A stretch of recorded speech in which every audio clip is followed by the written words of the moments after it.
Tungkol po ito sa programa at serbisyo ng PhilHealth para kina lolo at lola. Ito po yung magiging topic natin ngayong hapon. What is PhilHealth? Mission, vision ng PhilHealth, goals and objectives po ng PhilHealth, and then responsibility po ng PhilHealth, and then objective of health vision, purpose ng PhilHealth, and then types of PhilHealth membership. Okay. So PhilHealth po, pag sinasabi nating PhilHealth, the Philippine Health Insurance Corporation or PhilHealth was created to deliver universal health insurance coverage for all Filipinos. So universal health, kalusugang pangkalahatan talaga, making healthcare more accessible, available, and affordable for many. This holds especially for those who do not have instant access to quality healthcare. So mission po ng PhilHealth to provide comprehensive healthcare services to all Filipinos through a socialized health insurance program that will prioritize the healthcare needs of the underprivileged, the sick, elderly, persons with disabilities, women and children, and provide free healthcare services to indigents. So goals and objectives po ng PhilHealth: ensure that best health outcomes for all without socioeconomic, ethnic, gender, and geographic disparities. So promote health and deliver healthcare through means that respect, value, and empower clients and patients as they interact with the health system. And protect all families, especially the poor, marginalized, and vulnerable against the high costs of healthcare. So responsibilities naman po ng PhilHealth: upholds the policy of the state to promote high standard of ethics and public service, foster good governance, and repress certain constitute graft or corruption practices.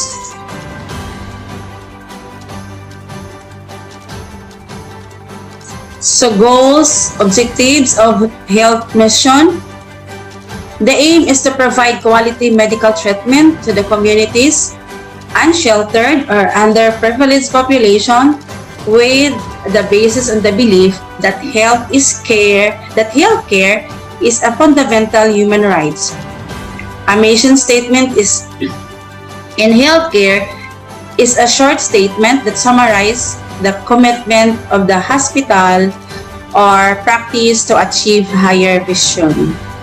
And then the purpose of PhilHealth: it is the administrator of the National Health Insurance Program, was established to provide health insurance coverage for all Filipinos and ensure affordable, acceptable, available, and accessible healthcare services for all citizens of the Philippines.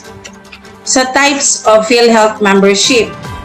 So meron tayong dalawang types of membership. So meron direct contributors and indirect contributors.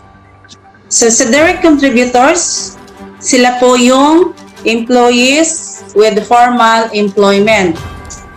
So sila po yung mga government employed or private employed. And then kasambahay, self-earning individuals or professional practitioners. Halimbawa po yung mga doctors, especially in the private institution po. So sila po yung nagbabayad ng PhilHealth. And then the OFW or the Overseas Filipino Workers, Filipino living abroad and those with dual citizenship, lifetime members, all Filipinos aged 21 and above with capacity to pay. So, sila po yung mga direct contributors. Dito naman po tayo sa indirect contributors. So, indigent, which is identified by the DSWD, beneficiaries of Pantawid Pamilyang Pilipino Program, the senior citizens, persons with disability, sangguniang kabataan officials, previously identified at point of service by the sponsored by the LGUs, and Filipino aged 21 years and above with capacity to pay. So focus po tayo dito sa senior citizens. Okay. So ayon sa Republic Act 10645, an act providing for the mandatory PhilHealth coverage for all senior citizens. Okay po. So, sino po yung qualified na maging member po ng PhilHealth? So, pag sinabi po natin senior citizen, sila po yung 60 years old and above and are not currently covered by any membership category of PhilHealth. Kasi nga po, di ba, pag government employee po, di ba, dapat 65 pa po bago sila mag-retire.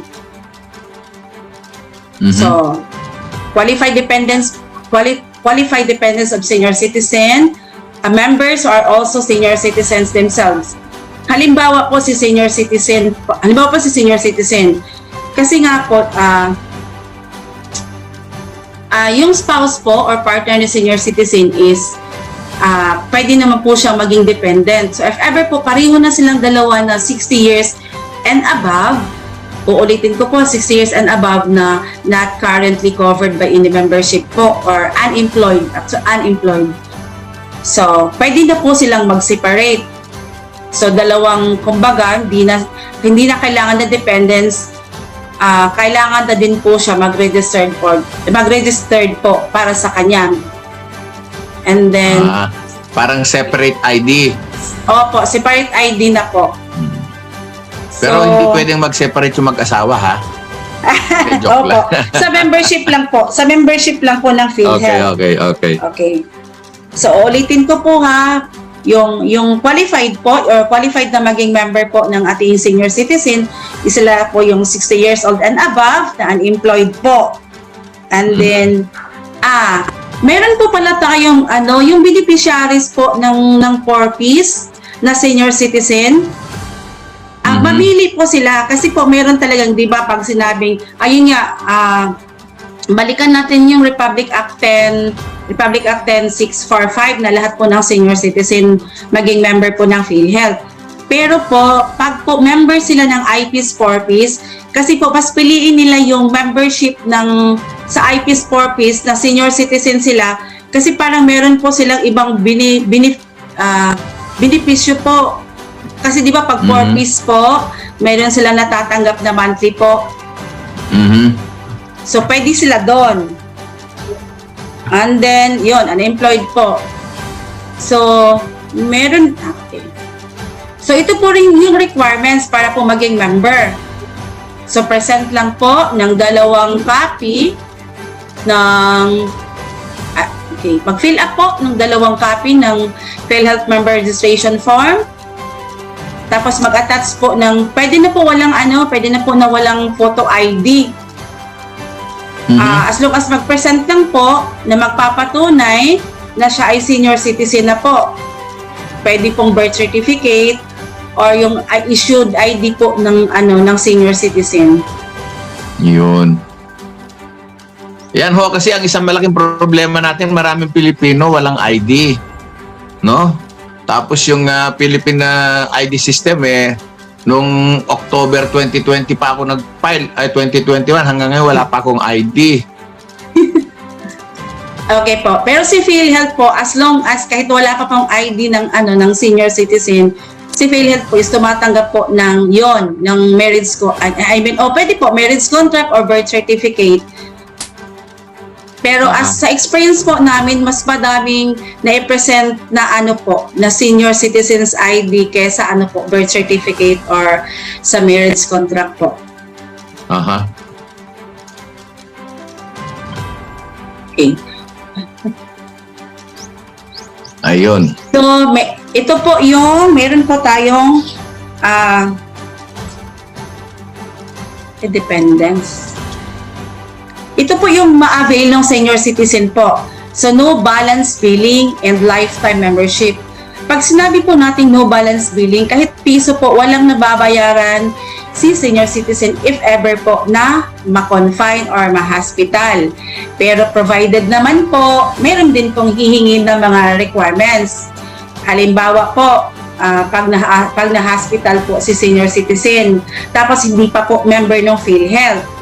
So, maghihingi po yun si hospital or si any institution po na PhilHealth accredited, maghihingi po yun ng requirements. So, yun po.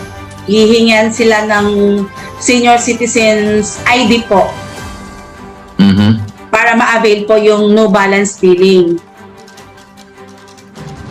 Uulitin ko po, no, dun sa sinasabi pong no balance billing, hindi po lahat ng health institution na mayroon po na nakaka-avail po nito. So, para po sa mga senior citizen, if ever po na ma-hospital tayo, itatanong po natin, sisiguruduhin natin na yung institution na yon, ano ba, PhilHealth accredited po ba? Kasi po, baka minsan, papasok tayo sa private, tapos wala palang PhilHealth yung institution na yun, di pala sila PhilHealth accredited. So wala din po sino balance billing. Paano po kung emergency? Nandun ka na sa hospital, magpapakitaan pa ba tayo ng ID? Sa concern po na ganun is sa hospital na po yun. Pero si PhilHealth po, si PhilHealth, as long po as, kasi meron din tayong emergency PhilHealth na tinatawag. So sa concern po ni PhilHealth, as long as mai-present lang po yung kailangan, actually hindi naman po mahirap yung kailangan ni PhilHealth. ID lang po talaga. ID, tsaka magpapatunay po na siya po ay 60 years old and above po. Ayun. So dito naman po tayo sa lifetime membership. Yung tinatawag po natin na lifetime membership is sila po yung mga retired government employees po. So, pag retired na po, para po ma-avail natin si lifetime membership, is ipapakita po natin yung, hihingi po tayo ng certification from the JSIS, from the Government Service Insurance System, yung effectivity po ng retirement date natin. So, kumbaga, hanggang doon lang yung, hanggang doon lang,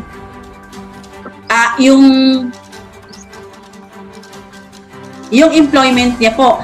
Kasi po, di ba po sa private, pagkakalam ko yung iba kahit 65 years old, more than 65, pwede pa atang hindi mag-retire. Pwera lang po sa gobyerno po.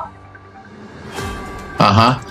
Pero ma'am, kailangan ba government ka lang o pwede naman yung mga private sector na nagbabayad naman ng Pwede po siya, sir. Covered po siya sa lahat, sa lifetime membership po. Provided po, dapat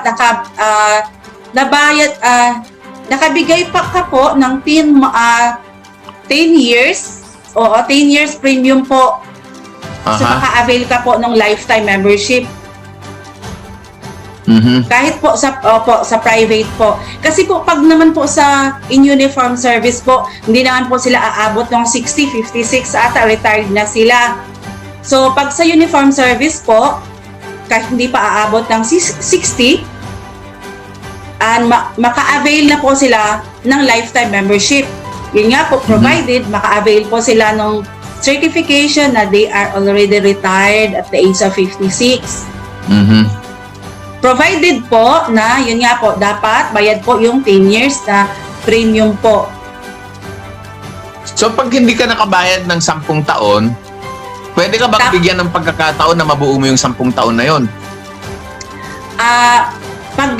Pag po halimbawa yung 60 years old na po, sa 60 years old po, wala na. As long as, yun nga po, dahil nga po dun sa Republic Act 10645 po, lahat po yun, ang covered po nun is lahat po ng senior citizen is, PhilHealth member na po. Automatic na. Opo, automatic. So, ang sinasabi mong retire, yung nag-retire na wala pang 60. Opo. Yun po. Kasi po, di ba sa uniform personnel po, 56 years old, retired na po sila. Yun po. Pero sa iba po, retired man or wala, I mean, halimbawa sa unemployed, kasi po sa lifetime po kasi, sila po yung retired na po. Sila po yung nagbayad po ng 10 years na premium. Kung wala po, doon po sa 60 years old na sinasabi natin na lahat po, doon po sa Republic Act 10645, sila po yung 60 years old and above, na meaning wala po silang binayaran before. So sila naman po yung doon sa, yung makaka-avail doon sa lahat po ng senior citizen, automatic PhilHealth member na po. Pero laruhin po natin kahit po sabihin natin na automatic member, dapat din po kailangan magpa-registered.